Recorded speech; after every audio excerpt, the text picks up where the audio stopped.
At one time, the Buddha was staying near Shrivasthi in Jita's grove, Anathapindada's monastery, when he addressed the monks as follows. Mendicants, if wanderers of other religions were to ask, there are these three things. What three? Greed, hate, and delusion. These are the three things. What's the difference between them? How would you answer them? Our teachings are rooted in the Buddha. He is our guide and our refuge. Sir, may the Buddha himself please clarify the meaning of this. The mendicants will listen and remember it. Well then, mendicants, listen and apply your mind well, I will speak. Yes, sir. Mendicants, if wanderers of other religions were to ask, there are these three things. What three? Greed, hate, and delusion. These are the three things. What's the difference between them? You should answer them. Greed, venerables, is mildly blameworthy but slow to fade away. Hate is very blameworthy but quick to fade away. Delusion is very blameworthy and slow to fade away. And if they ask, what is the cause, what is the reason why greed arises, and once arisen it increases and grows? You should say, the beautiful feature of things. When you apply the mind irrationally to the beautiful feature of things, greed arises, and once arisen it increases and grows. And if they ask, what is the cause, what is the reason why hate arises, and once arisen it increases and grows? You should say, the feature of harshness. When you apply the mind irrationally to the feature of harshness, hate arises, and once arisen it increases and grows. And if they ask, what is the cause, what is the reason why delusion arises, and once arisen it increases and grows? You should say, irrational application of mind. When you apply the mind irrationally, delusion arises, and once arisen it increases and grows. And if they ask, what is the cause, what is the reason why greed doesn't arise, or if it's already arisen it's given up? You should say, the ugly feature of things. When you apply the mind rationally on the ugly feature of things, greed doesn't arise, or if it's already arisen it's given up. And if they ask, what is the cause, what is the reason why hate doesn't arise, or if it's already arisen it's given up? You should say, the heart's release by love. When you apply the mind rationally on the heart's release by love, hate doesn't arise, or if it's already arisen it's given up. And if they ask, what is the cause, what is the reason why delusion doesn't arise, or if it's already arisen it's given up? You should say, rational application of mind.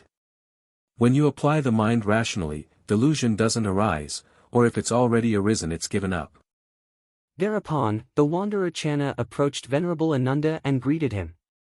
After exchanging polite conversation, Channa sat down to one side and spoke. Venerable Ānanda, do you advocate giving up greed, hate, and delusion? We do, Venerable. What drawbacks have you seen, Venerable Ānanda, that you advocate giving up greed, hate, and delusion? A greedy person, overcome by greed, intends to hurt themselves, others, and both. They experience mental pain and sadness. When greed is given up, they don't intend to hurt anyone and don't experience mental pain and sadness. Greed leads to bad actions by body, speech, and mind. When greed is given up, these bad actions cease. Greed clouds understanding of what is beneficial. Without greed, one clearly understands what is good for themselves and others.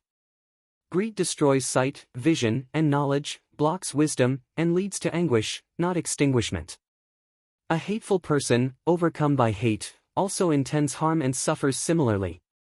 When hate is given up, these intentions and suffering cease. Hate also leads to harmful actions and clouds understanding. Without hate, wisdom is clear, and suffering is avoided. A deluded person, overcome by delusion, also intends harm and suffers. When delusion is given up, these intentions and suffering cease. Delusion leads to harmful actions and clouds understanding. Without delusion, wisdom is clear, and suffering is avoided. Delusion, like greed and hate, destroys sight, vision, and knowledge, blocks wisdom, and leads to anguish. This is the drawback we've seen in greed, hate and delusion, and this is why we advocate giving them up. But, Venerable, is there a path and a practice for giving up greed, hate, and delusion? There is, Venerable. It is simply this Noble Eightfold Path: right view, right thought, right speech, right action, right livelihood, right effort, right mindfulness, and right samadhi. This is the path, this is the practice for giving up greed, hate and delusion. This is a fine path, a fine practice, for giving up greed, hate, and delusion. Just this much is enough to be diligent. So I have heard.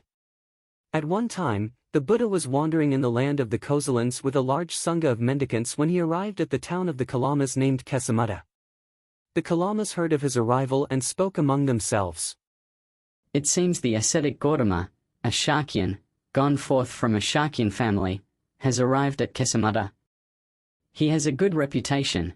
That blessed one is perfected, a fully awakened Buddha. It's good to see such perfected ones. The Kālāmas went up to the Buddha. Some bowed, some exchanged greetings and polite conversation, some held up their joined palms, some announced their name and clan, while some kept silent.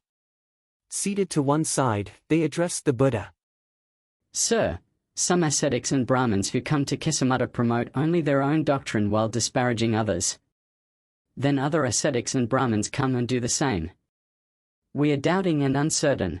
Who speaks the truth, and who speaks falsehood? It is natural for doubt to arise in uncertain matters. Please, Kālāmas, don't rely on oral transmission, lineage, testament, canonical authority, logic, inference, reasoned thought, acceptance of a view after deliberation, competence, or the belief that the ascetic is our respected teacher. But when you know for yourselves that these things are unskillful, blameworthy, criticized by sensible people, and lead to harm and suffering, then you should give them up. What do you think, Kālāmas? Does greed lead to welfare or harm? Harm, sir. A greedy person, overcome by greed, harms themselves and others, leading to suffering. When greed is given up, these harms cease. Greed is a destroyer of sight, vision, and knowledge, blocking wisdom and leading to anguish.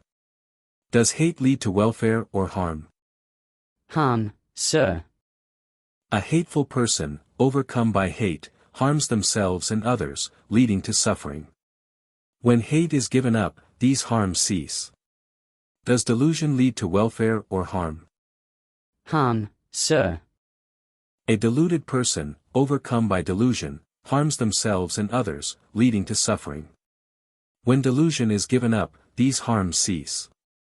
Delusion, like greed and hate, destroys sight, vision, and knowledge, blocking wisdom and leading to anguish. Are these things skillful or unskillful? Unskillful, sir. Blameworthy or blameless? Blameworthy, sir. Criticized or praised by the wise? Criticized by the wise, sir. When you undertake them, do they lead to harm and suffering or not?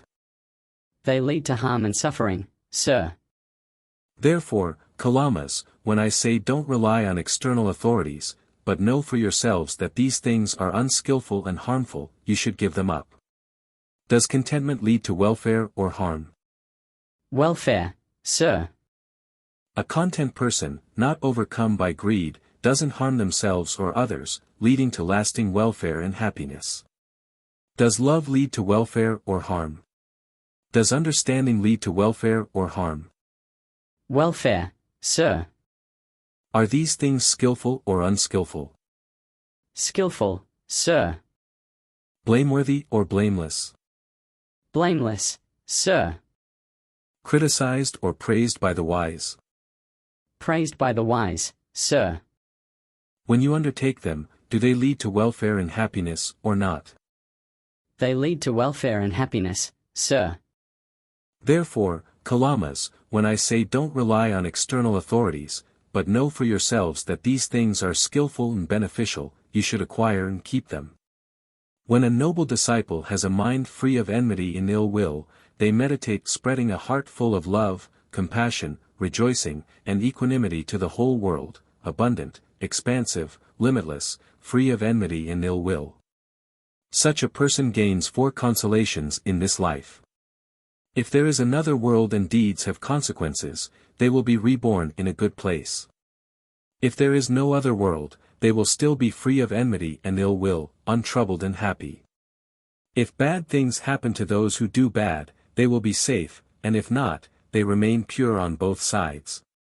These are the 4 consolations they gain. When a noble disciple has a mind free of enmity and ill will, they gain these 4 consolations in this life. That's so true, blessed one. When a noble disciple has a mind free of enmity and ill will, they gain these 4 consolations in this life. Excellent, sir. We go for refuge to the Buddha, the teaching, and the mendicant Sangha. From this day forth, may the Buddha remember us as lay followers who have gone for refuge for life. At one time, the Buddha was wandering in the land of the Kosalans with a large sangha of mendicants. He arrived at a town named Pankata and stayed there. During his stay, the Buddha gave a Dharma talk about the training rules, educating and inspiring the mendicants. A monk named Kashyapagatra, resident at Pankata, became impatient and bitter, thinking, this ascetic is much too strict. After staying in Pankata as long as he pleased, the Buddha set out for Rajagriha, traveling stage by stage until he arrived and stayed at Rajagriha. Soon after the Buddha left, Kashyapagatra became remorseful, thinking, it's my loss and misfortune that I became impatient and bitter during the Buddha's talk. I should go and confess my mistake to him. Kashyapagatra set his lodgings in order, took his bowl and robe, and set out for Rajagriha. He eventually arrived at the Vulture's Peak in Rajagriha. Approaching the Buddha, he bowed, sat down to one side, and confessed. I have made a mistake, sir. It was foolish and unskillful of me to become impatient and bitter when the Buddha was teaching about the training rules. Please, sir, accept my mistake, so I will restrain myself in the future. Indeed, Kashyapa, you made a mistake. But since you have recognized your mistake and dealt with it properly, I accept it. Recognizing a mistake and committing to restraint in the future is growth in the training of the Noble One. Take the case of a senior mendicant who doesn't want to train and doesn't praise taking up the training. They don't encourage other mendicants to train and don't praise those who do want to train. I don't praise that kind of senior mendicant. Why? Because, hearing that I praised them, other mendicants might follow their example, leading to lasting harm and suffering. This applies to middle and junior mendicants who don't want to train as well. However, take the case of a senior mendicant who does want to train and praises taking up the training. They encourage other mendicants to train and praise those who do. I praise that kind of senior mendicant. Why? Because, hearing that I praised them, other mendicants might follow their example, leading to lasting welfare and happiness. This applies to middle and junior mendicants who want to train as well.